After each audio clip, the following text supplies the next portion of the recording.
The first organisms to produce oxygen by photosynthesis were the cyanobacteria. They are the only prokaryotes with extensive internal membranes. These membranes are called thylakoids. Thylakoids are the location where the light-dependent photosynthesis occurs. Chloroplasts and eukaryotes are the descendants of an ancient endosymbiotic relationship between a cyanobacterium and an early eukaryote. Chloroplasts still retain many of the features of the cyanobacteria. The most prominent are the thylakoid membranes. The thylakoids are labeled Tm in the transmission electron micrographs. The C in the cyanobacteria micrograph is indicating the carboxysome, a carbon-concentrating structure that is not present in the eukaryotic chloroplast. An analogous structure in the chloroplast, called the pyrenoid, is present in some species of eukaryotes and is labeled with the P. The S in the chloroplast image is the internal starch grains where the green algae store the captured solar energy. While not all green algae have pyrenoids, they all store carbohydrate starch inside the chloroplast. This electron micrograph is of the green alga Chlamydomonas reinhardtii. The chloroplast is shown in green. As you can see, it has the thylakoid membranes as well as the pyrenoid and starch grains inside the chloroplast. In Chlamydomonas, the chloroplast surrounds the nucleus in a sort of cup shape. This is not the case for all green algae. Within the green algal chloroplast, some regions have thylakoids that are stacked in structures called grana.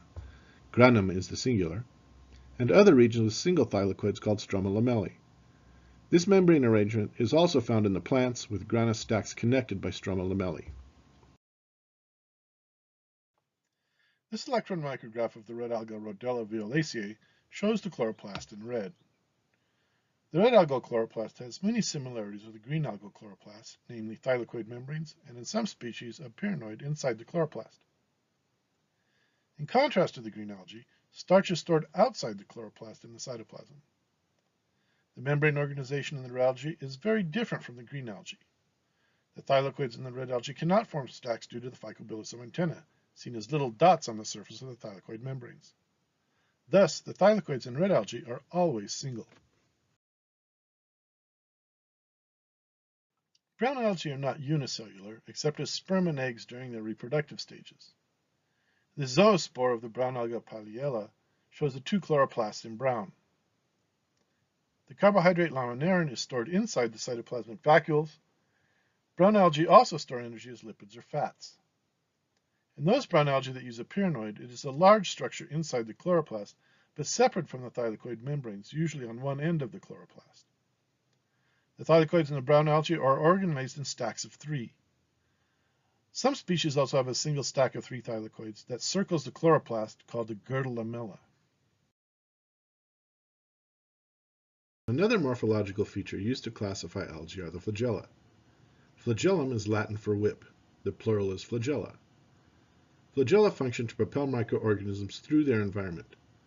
The flagella in prokaryotes and eukaryotes are similar in function, but are not related structures. The prokaryotic and eukaryotic flagella are very different structures made from different proteins, even though they have similar functions. Unlike other prokaryotes, the photosynthetic prokaryotes, cyanobacteria, do not possess flagella. Eukaryotic flagella are made from structures called microtubules. Microtubules are composed of subunits made from an abundant globular cytoplasmic protein known as tubulin.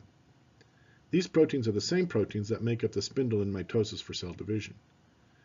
Eukaryotic flagella move back and forth in a whip-like motion, as you can see in this short movie of Chlamydomonas dicarion. Eukaryotic flagella have 2 main parts: the axoneme, or the whip, part marked by blue, and the basal body, or the part embedded in the cell wall, marked by orange. Microtubules assemble into 3 different repeating structures. Singlets are made of 1 microtubule, doublets are made of 2 microtubules fused together, and triplets are made of 3 microtubules fused together. Singlets and doublets are found in the axoneme, and triplets are found in the basal body. When you look at the cross-section of the eukaryotic flagella, the basal bodies generally have 9 triplets arranged in a circle, and the axonemes have 9 doublets in a circle around 2 singlets. All eukaryotic flagella have this structural arrangement, and flagella are one of the most conserved structures in all eukaryotes.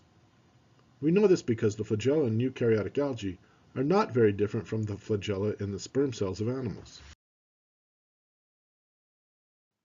All algae are bicons. This means they are organisms that have two flagella. We say that algae have two flagella, but the red algae have lost the ability to make flagella, and the brown algae only have flagella in the reproductive spores and in the gametes. Animals like you and me are uniconts, with cells that have only one flagellum. Green algae, represented by Chlamydomonas in this scanning electron micrograph, have two flagella that are the same length. Algal species with flagella of equal length are known as isoconts. The Ochrophyta, represented by Fibrocapsa in this electron micrograph, have flagella of different lengths. The Ochrophyta and related algae have a single short flagellum and a single long flagellum. These algae are called heteroconts. And the red algae lost the genes for flagella proteins and therefore don't have flagella. The main function of flagella is for cell movement. The red algae or rhodophyta cannot make flagella and therefore don't swim around. They rely on currents of water or air to move the reproductive cells around. The green algae or chlorophyta have smooth isocont flagella, if they have flagella. The stromatophiles, which include the brown algae or Phaeophyceae, have heterocont flagella, with one smooth short flagellum and one long flagellum with mastigonemes. Mastigonemes are lateral hair-like tubules covering the long flagellum of heterocont and cryptophyte algae.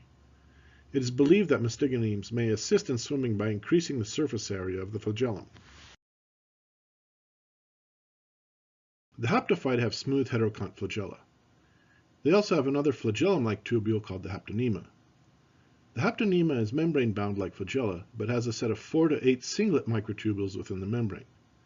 This organelle is not found in any other phyla in the tree of life and is diagnostic of the haptophytes. The haptonema may function in attachment, feeding, or avoidance responses. In this version of the tree of life, the archaea and bacteria are at the bottom of the diagram, and the rest of the diagram is showing the eukaryotic branch. The uniconts, which includes the animals, are the branch in the blue oval.